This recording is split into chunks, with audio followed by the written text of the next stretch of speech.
Olá pessoal, eu sou o professor Pedro do canal 1 Acupuntura. Hoje com mais um tema interessante, canais acoplados e canais unitários. É um tema que ainda gera muita dúvida, né? Com a questão conceitual desses dois termos. Então, logo após a vinheta, canais acoplados, canais unitários.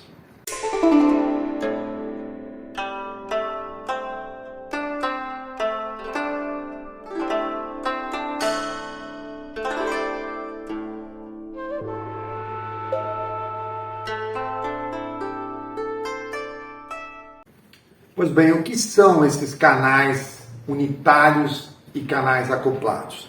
Antes de entrar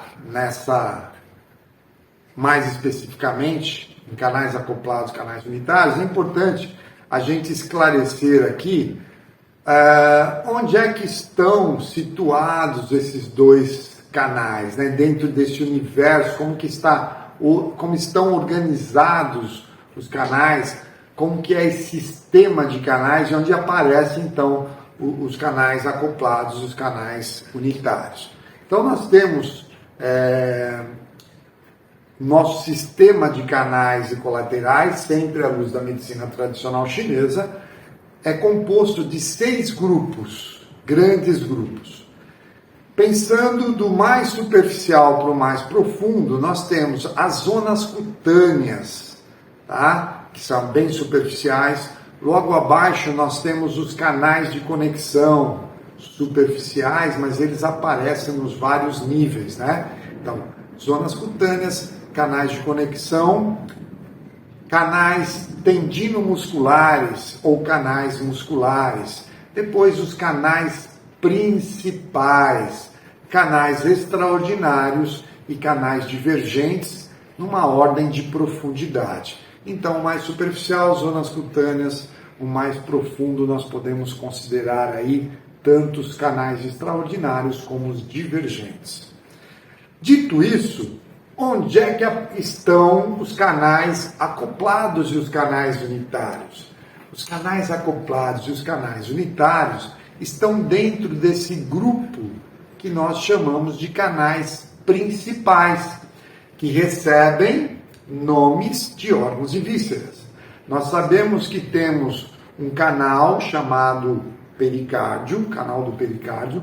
Nós temos um canal chamado de triplo aquecedor, que na verdade o pericárdio é parte do coração, mas tem seu próprio canal independente, porque o pericárdio é a membrana que reveste o coração, e o triplo aquecedor não é considerado um órgão propriamente dito, mas uma reorganização desses órgãos, sempre pensando na atividade fisiológica. Então nós temos um agrupamento do aquecedor superior, médio e inferior.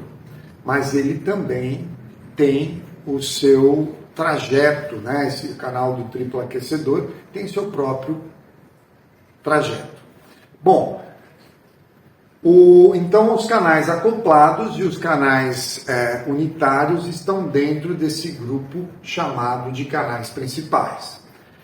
Entendido isso, vamos tentar agora, dentro dos 5 movimentos, entender esses canais acoplados, como eles estão organizados.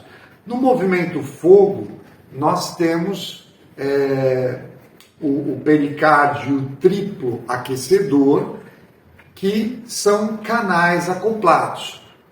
Um yin, pericárdio, o outro yang, triplo aquecedor. Além desses 2 canais que são acoplados, nós temos o coração e o intestino delgado, também no movimento fogo, coração yin, intestino delgado yang. O mesmo acontece no movimento terra, onde nós temos baço yin, estômago yang. Depois nós temos no movimento metal, pulmão yin, intestino grosso yang.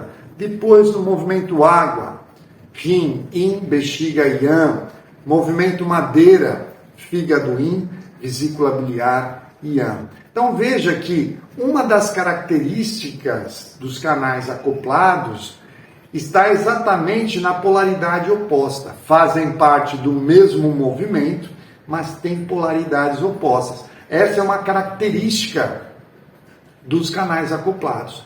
Fazendo uma conexão, uma ligação de um canal yin, que é mais profundo, com um canal yang, que é mais superficial, que é uma outra característica importante. Além disso, existe uma outra característica entre canais acoplados, que eles estão conectando, ligando órgãos que têm uma relação muito importante, muito estreita.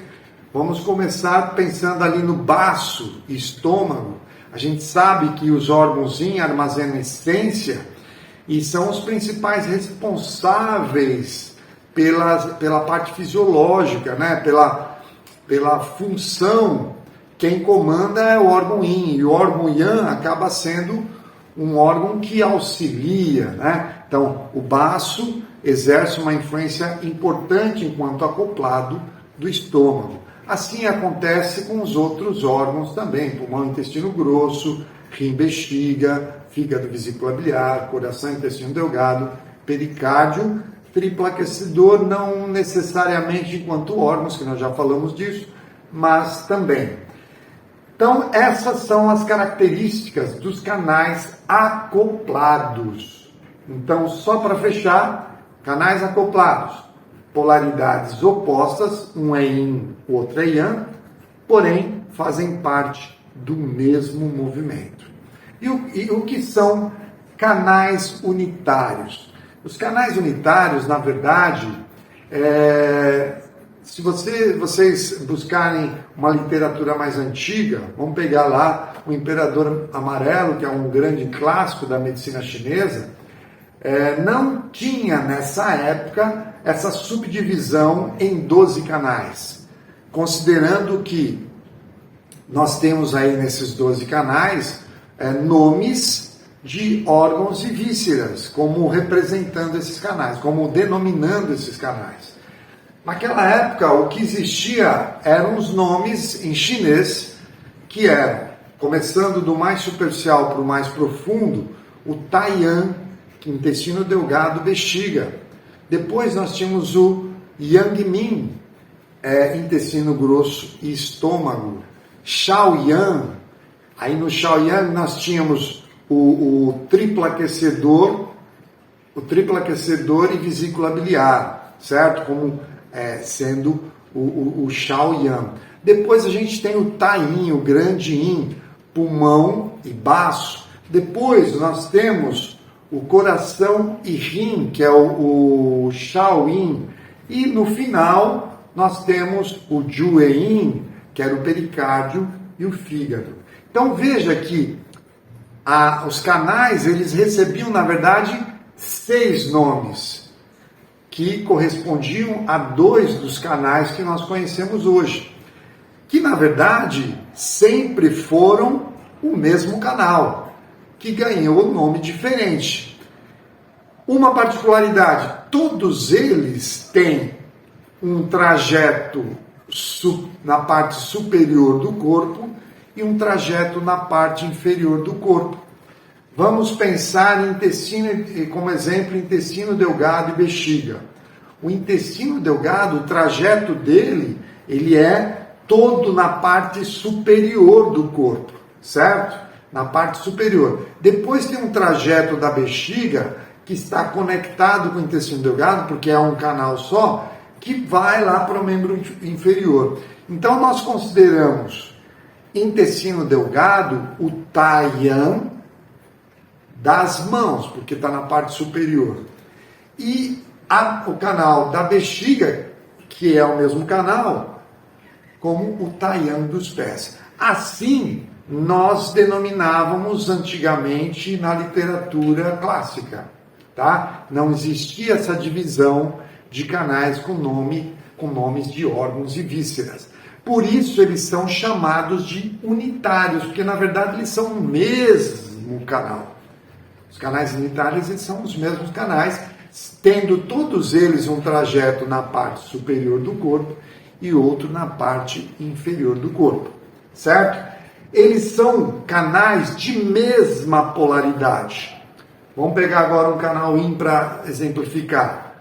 O Tayin, o grande yin, que é pulmão e baço, são pulmão na parte, tem o seu trajeto na parte superior e baço na parte inferior, passando pelo tronco, lógico. Mas veja, o pulmão é um canal yin e o baço é um canal yin. Só que são os dois de mesma polaridade, mas o pulmão é metal e o baço é terra. Então, uma das características dos canais unitários, além de tudo isso que eu já expliquei, é que eles têm a mesma polaridade, porém movimentos diferentes. E o que eles têm de particularidade? Eles acabam unindo, a gente diz, entre aspas, o alto com o baixo, a parte superior com a parte inferior, exatamente pelo trajeto. Tanto que a gente pode tratar, às vezes, uma dor de cotovelo no joelho e vice-versa. Entendeu? Eu estou dando como exemplo, mas por quê? Porque o mesmo canal que passa em região de membro superior, eu tenho uma representação no membro inferior. E aí a gente consegue fazer essa conexão e um estímulo distal, né? No mesmo canal, a gente consegue ter um efeito e um resultado. Existem tratamentos baseados nesse conceito, nesse entendimento do canal, que são os canais unitários, certo? Espero ter colaborado aí no estudo de vocês. Eu vou ficando por aqui. Até o próximo vídeo. Abraço a todos. Até lá.